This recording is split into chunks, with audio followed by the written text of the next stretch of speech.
Hello, we're on day 9 of the Sacred Leader 31 Day Challenge. How are you doing, Sacred Leader? How has these past 9 days been when you are focused on how you show up as a leader? Today, our topic is around the strength of humility.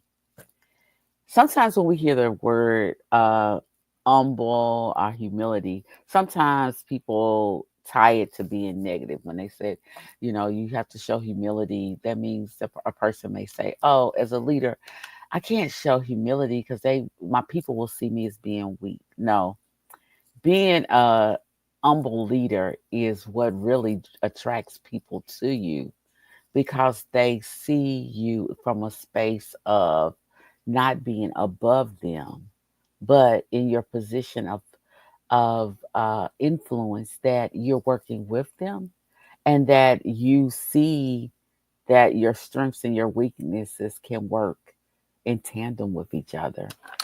As I think about what it means to be, to show humility, it's like, you know what? I'm willing to be vulnerable. I'm willing to uh, be a servant.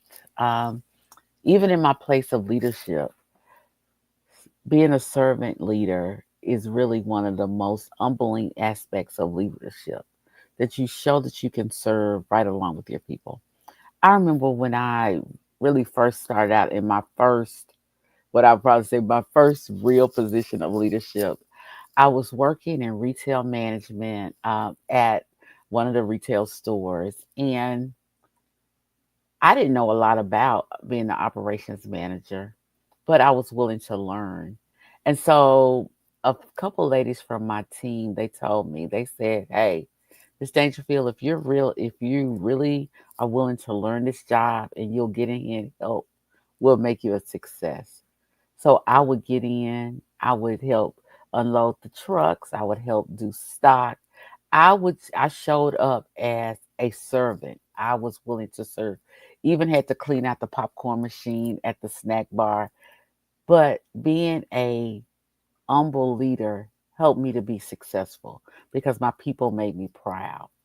They would, when it was time for our regional or district managers to come by to see how things were going, my staff would show up for me. Those people would make me look good. So when we think about being humble and the spirit of humility, it's showing that we know how to serve as long along well as being a leader. So I want you to reflect on this.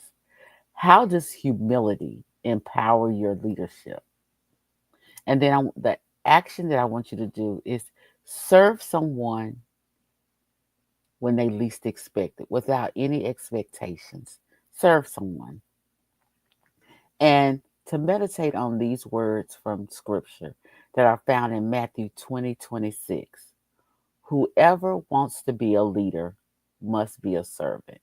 And we had a great example of servant leadership in Jesus Christ. So reflect on the question, take action, and then meditate on the verse.